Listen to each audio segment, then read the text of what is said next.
Hey, young world, we are back here once again on Crate Diggers. My name is Verbz, and I'm here with Steez. And we've got another one for you today. We pulled it out on the last episode to show you guys. This one is called The Next Best Thing by Aesop Rock. And it's got a whole little book. Jeremy Fish. Come on, man. It's autographed. We're going to talk about it. We'll see you on Crate Diggers. Let's go. Let's go.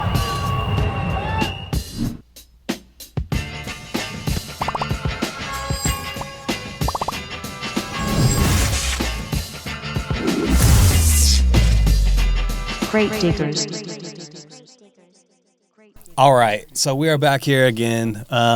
This is The Next Best Thing by Aesop Rock. It's a 45. We already got it queued up over here. Insane visuals. All the artwork, it's a picture disc. We'll show it in a little bit, but we've got this incredible book that's, kind of a show of what this piece is all about. It's talking about the creative process and these are two creative ass individuals. This is a connection project through, I believe, Elements, skateboards, and Upper Playground, and Aesop Rock, and all of these other things going on. So, Steezo, let's talk about Aesop Rock. What is your history? What do you remember about the earliest times to listen to Aesop Rock, and any other info you have about Aesop? Aesop Rock, man, he connects way back to when I started listening to a lot more independent hip hop. Like Rhyme Sayers and Def Jux are probably the biggest two examples of those indie labels that I really connected to, wanted to go see their concerts, buy their stuff. I think it was just when you learn about independent hip hop, you're like, who are the big guns? And he was just established. My man was established as one of the people you need to hear. And I think it was Daylight from Labor Days. Man, just I'd never heard a voice or wordplay or even a personality that was even similar to this on a track. Maybe a little bit of Living Legends, who he probably works with, but his dialect and his vocabulary and his thoughts on life and his complexity in his bars and the descriptors he uses. There's so much to say about the way he does his rap. It's timelessly unique, and he's like a poet. He's like an art school kid poet. And he's able to talk about life and capitalism and emotions and corporations. And he's done that at such a giantly high level for so long that you got to put him as one of the most talented lyricists I think I've ever seen. And he's got, we just looked up 10, 20? Yeah, 10 studio albums, all these EPs, collab projects, singles like this. And this is visual art and all kinds of stuff. This guy is just uniquely himself. And back then when I used to hear those songs, and it has yes, yes, y'all. And he was able to combine this kind of really cool appreciation for early era hip hop, the good stuff, on top of just independent lyricism and thoughts and ideas and random sporadic, association and stuff we love. And more and more for instance, I have such a big background with this artist and enjoying his music so much. I skipped one of the proms that I went to with a huge group of friends, and went to Aesop's show that night. And it was one of the best shows I've seen just ever. And we got to be front row and experience all the different things that he does lyrically, all the albums he does. And it's been this way forever. I'm a huge Aesop Rock fan. So that's just a little bit of my personal experience with him. What about you? So this, we can talk about this specific record. This is a moment in time here. So this comes from 2006. It gets a little closer to Portland, to home, once this kind of thing comes out. And we'll speak on that. So Upper Playground was a store here in Portland, Oregon. That's right. And it had this kind of underground hip hop vibe about it, and graffiti, and celebrating these elements and all of these incredible artists, and Sam Flores and Jeremy Fish and all of these artists. So my friend Jason, who used to own 360 Vinyl here in Portland as well, then started the Upper Playground store. Yeah, amazing store. And I remember with artwork all over the walls. Artwork, and they had a gallery. I even helped install some of the ceiling there at some point. Right. Did some minor work around the store and stuff. So like I loved Upper Playground. Loved that part of Portland. It's huge. Is a tough part of Portland, and it was always cool to have this type of store in that area. Oh yeah. And so this comes from a time where I'm just getting integrated in Portland's hip hop scene. So 2006, I would have, graduated a few years beforehand, and then had been doing photos and graphic design for different things here in Portland.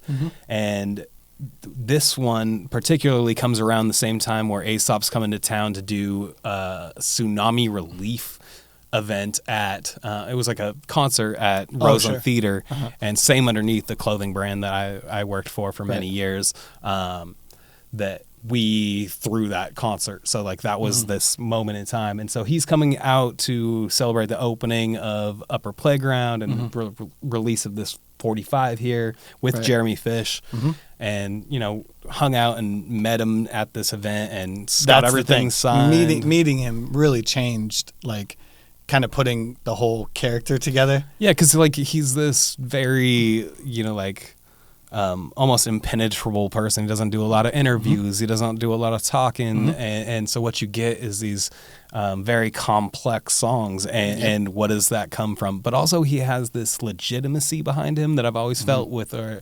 He clearly comes from a hip hop background. He clearly was influenced by Chuck D and Public Enemy and that kind of stuff. Like these type of rhymers who always were like going at full momentum with big and hefty topics, and also flexing vocabulary. Oh, sure, yeah. So I've always found him just to be this really intriguing artist, and made really cool music that I always found different ways to tap in with, and different eras that I've really enjoyed. And like his sound kept evolving, but also like the beats around him that he would choose. Even from like Labor Day, we're like, oh, this is crazy. He's speaking on everything like a young kid might be feeling about those type of things in a complex way.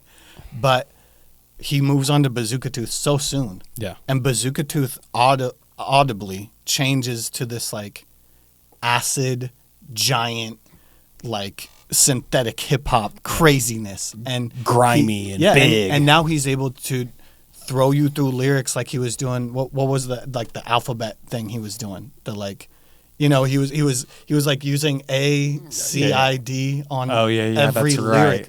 Like the dude, it takes more than just listening to get through Aesop Rock. Yeah, you got to research why and what's going on. If something sounds unique, there's a reason for it.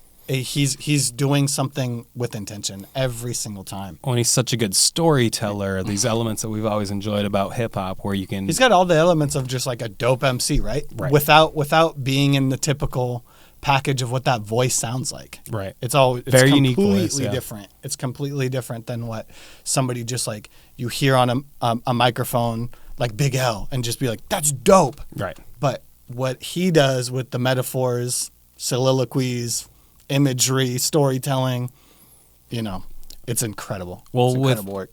He's one of these artists that, again, we've talked about rewards of re-listening and like digging in deeper. Same in the same way as your boy MF Doom. Boy Doom. There you go. Doom on the back. Yep. We'll see if that came in a shot. We'll see. Got your mic all twisted now. What are we doing here, bro? We're good. But anyway, this is a super specific time, and like this album right here is really hard to find. Not a lot of people know these songs here. I doubt many people have the picture disc book. Yeah, like, that's crazy. Well, and then the other thing was I filmed him do like a small in-store event that same day, and I posted those up on our old YouTube. It's one of the oldest. Yeah. You go find the oldest Same Underneath YouTube channel, and you'll find a video of him performing these songs, and probably one of the only time either of these songs were ever performed. And it's recorded. Very funny because like I just remember all of the comments being like, "What the fuck is up with this crowd?" But it's like a crowd in daylight in a tiny room in a gallery in a clothing store in the middle of the day after doing a signing. It was like it's just a weird time and energy to make all fit right with a hip hop crowd. And so like the energy in the crowd looks dead or looks like something else. But I think it was just everybody was kind of like in awe of what was happening because like Aesop had just walked through and grabbed a mic and just starts doing it off this, playing off these very, small production and small releases here. Yeah. So that was a cool time. I do remember, of course, that show that we went to at the end of your school years in high school and like just how much all of our crew enjoyed the music and going out to shows like that. Roseland Theater was a great venue to go see a sweaty ass hip hop show. Crazy talented too. So talented. Like he just going through his eras even on stage. It's something else because, at the end you'll come back to the original like Aesop Rock joints, but he'll take you through his discography while he's on stage. You have no idea what he's going to play. He's fantastic at he has so many things to talk about. Right, yeah. Well, and one thing we haven't even mentioned is supposedly he lives here in Portland. Yeah, now. So this is a supposed theory. I'm out there, I've never run into Aesop Rock out in the world all the time too, and I don't see him. But he may be out there roaming the streets or hidden on Hawthorne. Supposedly, fucking Tyler the Creator lives here too. Did you know this? I don't believe that. He literally in a full interview, he breaks down how he wrote his favorite songs living in some maybe hills of Portland, like. He's here. Skeptical. Tyler, where you at? He's like, I used to ride my bike, blah, blah, blah, and he's like, I was like, where? But again, that's probably why he chose. There are parts of Portland you can just escape. For sure. 100%. Especially if you have a lot of money. But there are other artists who have said this is their favorite place to live and work in. And I'm always like, where? Yeah, where are you at? Just come get some tacos I want to see you at Con. I want to see you at Dude's Grill. Where are you at? You know how to now? So I love a good Portland connection. So we're just tying it all together. These are all threads I love integrating together. Yeah, you don't get a lot of MCs like this. He's one of those guys where you look up like who are the artists with the biggest vocabularies also, and he's always at the top of these lists. He's even that acid rap song. Like people just want to know. Like who are creating the same thing with Black Alicious. They're doing this like almost like athletically gifted version lyric of rapping. thing. Yeah, and they're putting in this different frame, and because he's like one of two people I can name that does that kind of thing. Eminem also does that kind of thing, but that puts him in a different world, a different box. Like people who can do that, even like Black Thought, like how did you rap that long in that freestyle? Like those athletically gifted things, mentally too, to be able to do that, you put yourself in a different like realm of lyricism, right? And you just got to give him props. And I got to give a shout out to Ep. Ep is always one of our good friends and amazing artist.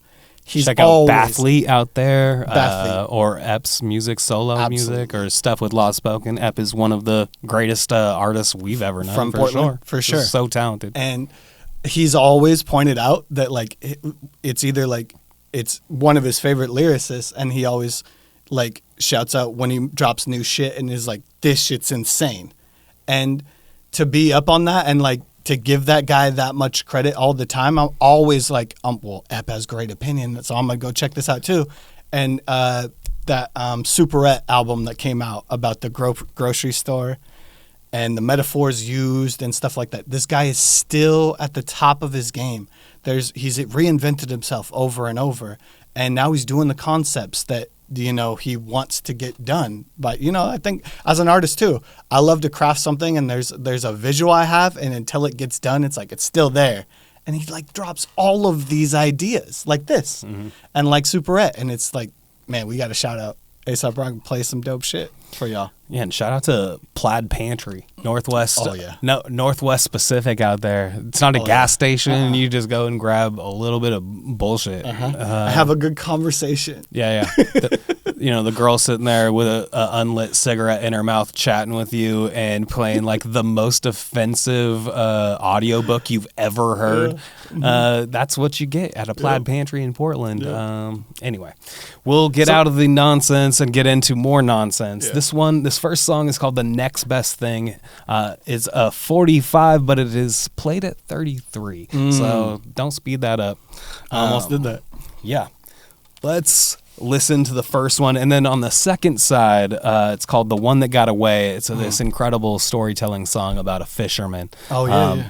These are, there are some other things in Aesop's catalog that sound a little bit like this, but these are so unique to this project. So I'm excited to share something that is so specific and so unique by one of the most gifted lyricists of all time. So let's go, man. We'll play some Aesop Rock. This is The Next Best Thing on 45. Picture this. Let's go. Let's go. You can read along with me in your book.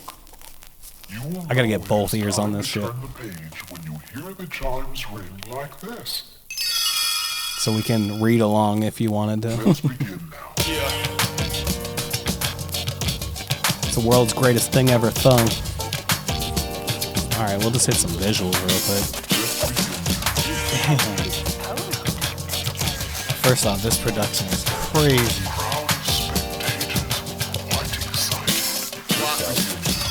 The world's greatest thing ever thung. He's always down for a great intro bar. While you were sleeping, you building Rome in a cellar. I'm too alive right now. The beauty what you subscribe, find the key to Perry block into the cubicle kinda. Just a relentless flow. Looking at me stupid. Fed him to the hogs. He's got that cadence. All I gotta do is simply make chime when you change the page. And he's always down to ruin the flow completely and go somewhere else. True. Right, sure, hey, would never make the hazel glaze. Well, I sink deep into the chart with a fang before I see, he'll break up into the other parts of the rhythm. Yeah, he'll sacrifice the flow for words. Yep. But he also is like hitting a new part of the rhythm instead of just like going like Nas, like just saying. Getting real hip hop on it.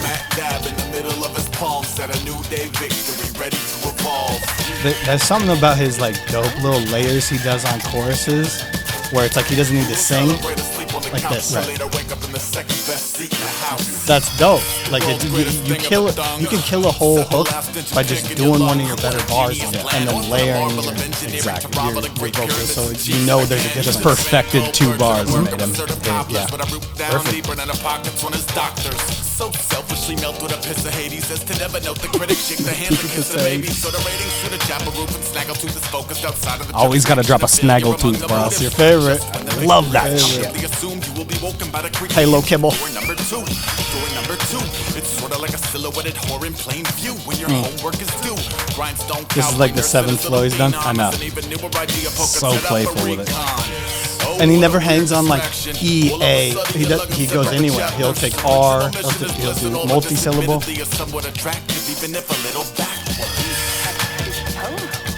Extend it out, play it out. You know what I love is like the word you end on each phrase is like it's only evolve. Yeah, no one holds these words. Yeah. No one holds these words up. Seat in the house. World's greatest thing ever thung on second thought. Check back when I'm done just for fun. See, he's not like he's not snooty artsy. You know what I mean? Like the greatest thing ever thung.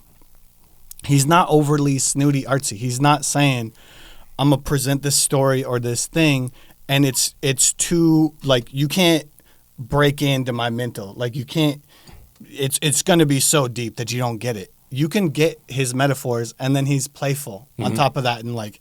This is the greatest thing ever thung. He's not serious, but at the same time, the lyrics that he crafted are quite serious. You know, like he's good at both. It just made me think back to our 4th grade teacher, Mr. Palm. Yeah. One of the greatest teachers ever. Incredible. Chess taught me how to play chess, but also I remember one thing written up on his whiteboard the entire time. It might even been a chalkboard. We're so fucking old. Who knows? Anyway, it said, if all else fails when you think, thimk. And I don't know why, but Thimk was just made me laugh every time, and it would be like kind of break me out of a cycle where I, like tried to solve it with the same thought process. Exactly. It was like do something totally different and out of the box, and I always remember that. And the world's greatest ever thung is just like there's something about that's some Thimk for me. It's a perfect reference to bring up somebody like that, because there's one thing about him is he was living his truth like so fully. He was having you listen to Gregorian chants. He was making you compete to read short stories. They're some of the greatest short stories ever told. And then he would force chess on you. Yep. And usually when you take tests, you could listen to symphonies. Yep.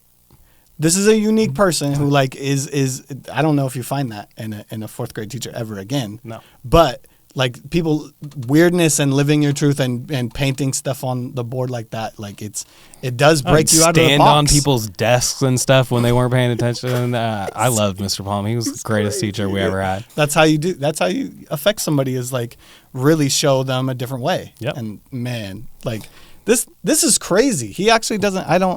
This is like modern production. It's got like dope. Like it's got a sick like guitar lick and a piano thing going on, and it's like really like nice rhythmy production. High, yeah. That's way different than a lot of the stuff he chooses for production. But like the chime going in and like, hey, turn the page, and then you have the next part of the story. Where if you do follow along, the imagery and the stories, it's really complexly like really beautiful. It's fucking cool. It's Aesop. Such unique people. Let's finish out the song. Let's go. Remulish buoyancy in the dosage, so roguish, gloating over the merit and majesty in the moment you chose to own wholeness. So bogus, the coach is doubting his outing. Now the same cellar is littered with Rome's homeless. Bang. It's like hard to like. I can't just like keep commenting because he's like I gotta listen to what he's even trying to get at. Chicken tripping on some save it. Pick a favorite. New car smell. Walk like a star. Like why did he say that? You know what I mean? New car smell. Yeah, you know what I mean? Like why was that the transition? You have to run it back. Put a bow on this one. Rinse and repeat it, so tomorrow I'll actually be my zenith achievement. Tomorrow the gold medics with aesthetics wanna string you will forever be employed by the next best thing. See his thing about Next best thing. He from the beginning till now, he's had such an incredible way of describing capitalism as this outstanding evil, and he will not let it go. You're never going to like bubble this down into a corporate show. Well, and also like he lets, as somewhat impenetrable as it can be, he also like there's a layer of like malaise and depression involved in it, where it's like you see this layer hidden in there where it's like dealing with the world is hard. Yeah. Like shit is hard. Mm-hmm. Like Labor Day. Yeah. Working is hard. Getting through it always is a difficult thing. Like obviously connection helps, but also like playfulness and like energetic language and how you approach things is how you can get through this difficulty. But like I see this layer that's inside of Aesop's music. I've talked about this with you before too, with Kendrick and like other artists, but it's like it is so incredibly difficult to be a very listenable activist artist and combines two such things in like a perfect package.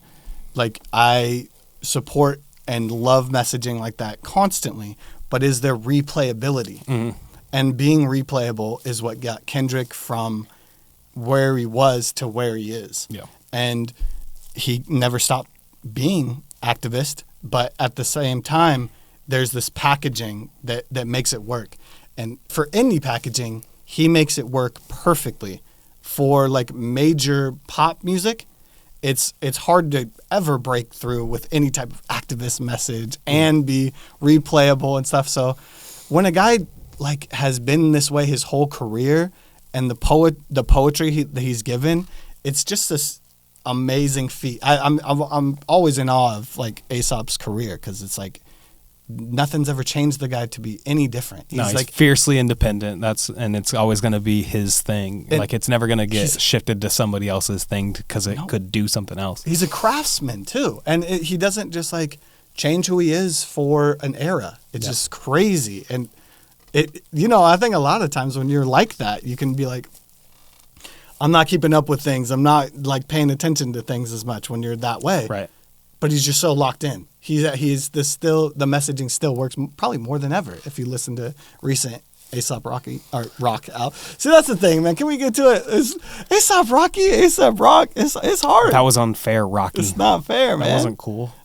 It's too similar.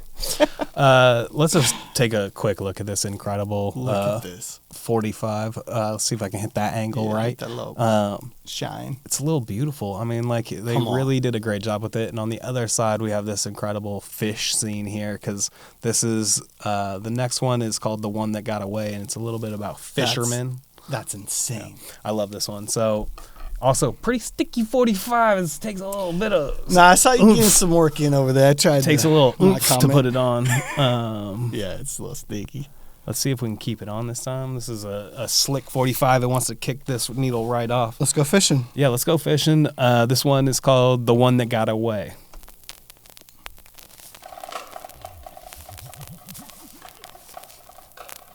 Yeah, this is dope. I don't remember the production on either of these. I remember the lyrics. This one was my personal favorite right here, I gotta say. Also, he's a lyrical dude, so you got all your lyrics right here, and they look like paragraphs. Like it's truly you don't see lyrics written like that. It's so good. There it is. That bazooka 2 shit. And I love whenever he's worked with LP too. True. Like they come off as a duo. Shout out Producto.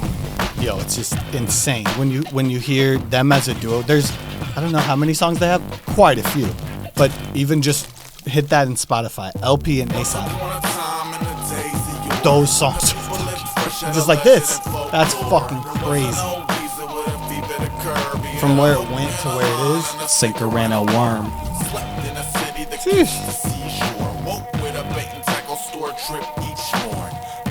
I don't even know what that is. He's just like able to like play with the synth or something. What way? Stretched out to define the kill. Why the village always listened, believing it was different. Out of 8 million stories, there was not a single witness. It was always at the last second when the line snapped or the boat broke in half from the talking size about of the catch. all of those tall tale stories that come out of things like fishing. Billy Goat Beard, 20 years in the making. Carry Billy words in Goat his brain, Beard. carry beer in his waders. Stink like Waiters. alcohol of all prominent flavors. Carry knives in his vest, carry war in his nature. Sat among the forest floor critters and pine cones. What city is he from? He's from New York. With his eyes closed. Veteran angler with a mission to run. Make all Outside of the city proper, Is But that's New where York. LP's from as well? I believe so, yeah. Oh God, now we got this little like other layers on the beat too. like it's drizzle on plumage. It's crazy. There's something about this production that's just like so him too. It's like it's super raw, and like you change a few of those elements to just be trap drums, and it's just like any other song, but with that like acid giant bass and like those slow drums like pitched down, Right. and then the way he's like leaning it like that, like just riding back and forth on the way the drums hit. It's a low driving in a low rider song. And when you see him on stage, he's able It's a to low do rider that, boat. like, bounce. Yeah. It's he is something. He has so much movement. Yeah. Even though, like, let's say nerd rap is considered to like not move the crowd. This is perfect. Like every time you drop beats like this and like have your like your presence and your melody and your chorus, everyone's gonna ride along with that. And he's so good at like, even though he's amazing with his crafted lyrics, he also is perfect at like going into a hook and like getting you to feel like it's a real hip hop song. True. But packaging it like that, man, I've seen a lot of nerd rap fail with that type of packaging. So you categorize it in nerd rap. I've always just thought about him as like fiercely underground in that kind of old way. But like, Yeah. I mean, he is very intelligent, so I can understand why you'd go that way. But I just feel like, But I mean, he even doesn't go Lupe's into nerd rap. You know what I mean? Yeah. Like, even Yeah, I though guess it's there's so much swagger and lifestyle and so much stuff and philosophy in it, it's still nerd rap. I'm like, is that MC Chris or Mega Ran or something? You know, like there's certain realms where it goes further over this way, or like, you know, what they focus on for topics, so like video games and this and that. But I don't know. It's one of those labels where I'm like, I don't know. It was like when I was playing Yacht Rock the other day, I was just fudging shit. I'm like, you know, like we're going over here, we're going a little boogie. It's getting a little funkier over here, but you know, like these are genres you can kind of fudge in and out of. Yeah. I guess intelligent rap, but also just like the underground mentality of independence is kind of like what I think of centrally for artists like, you know, Aesop and El Producto and Slug and Idea and that kind of shit. Yep. All right, let's finish it out. Let's run the fish.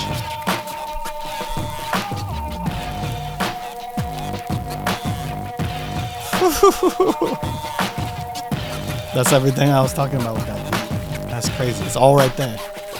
And it's keeping it hip hop with that scratch in there too, you know.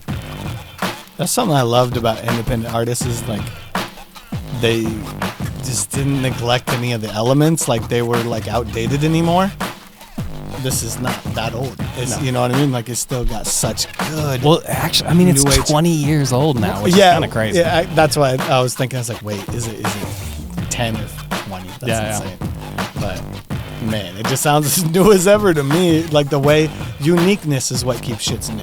Like always, it's never just like your keyboard. It's like how did you package your song? And if you did it with like slowed scratches, slowed drums, synth, bass, like filter on there. Yeah, everything's like low passed. It's all nasty. It's like it's all grimy, crazy. Man. Aesop did it again. Boom. So this has been Aesop Rock, the next best thing with The One That Got Away. It's a project with Jeremy Fish.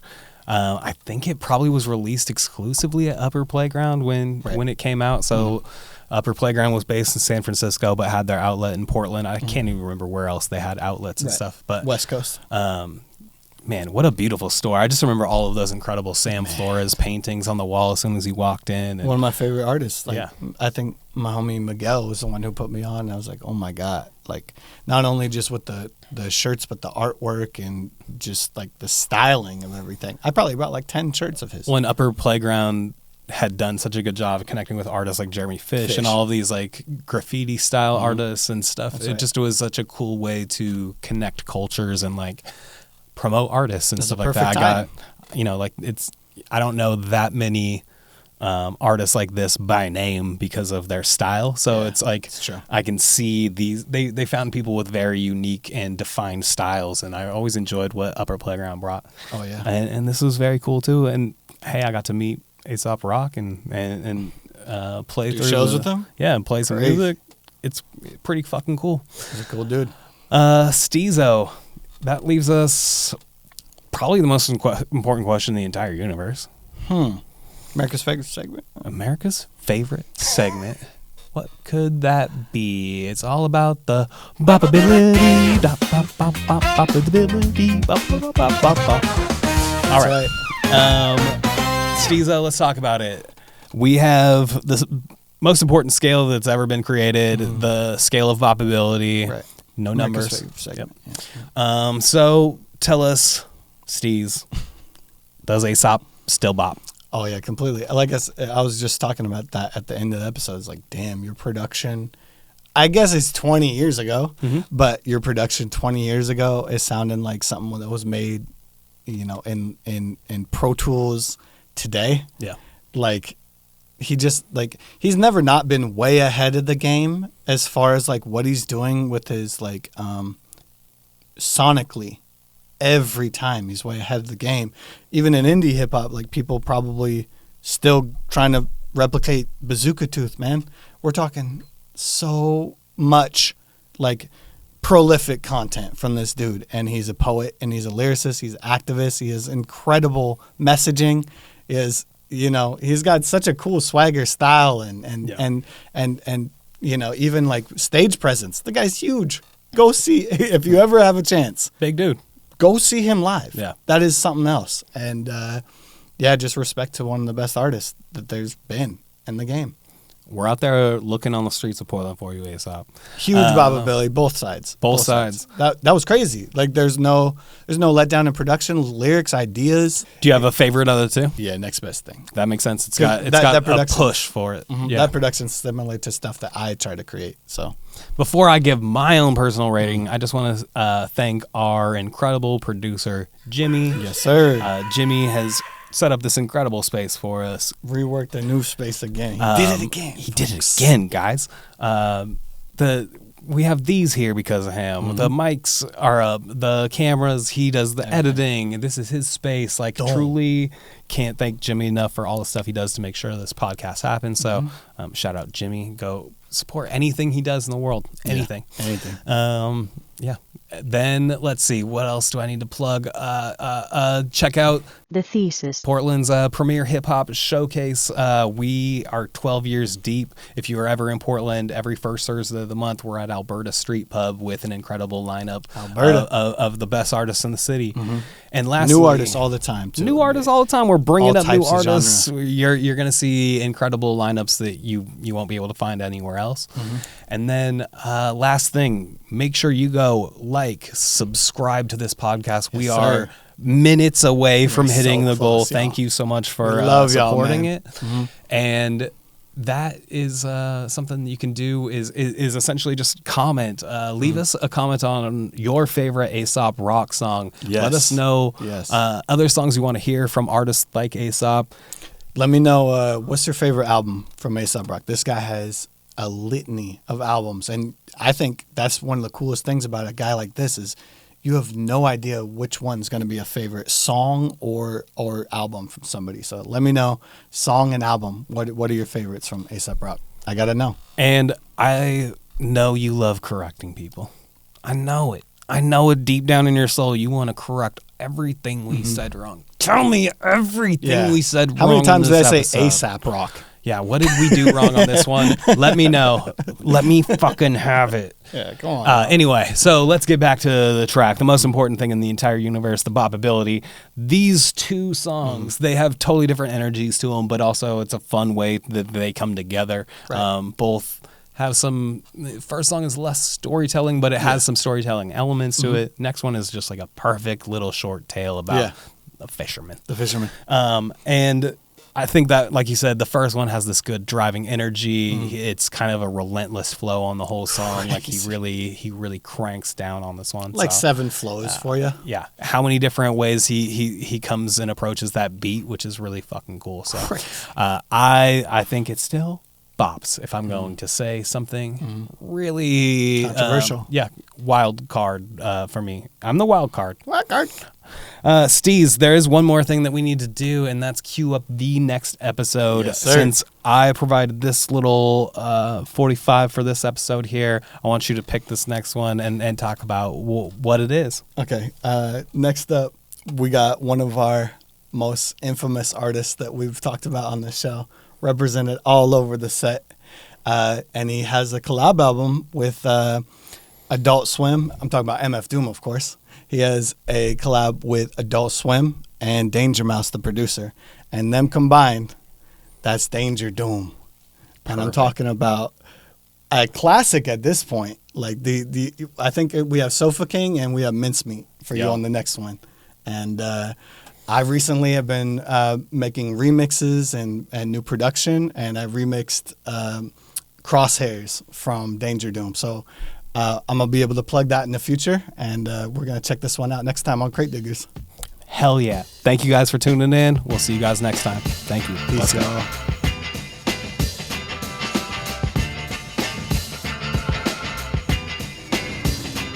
Crate Diggers. And tell your mom.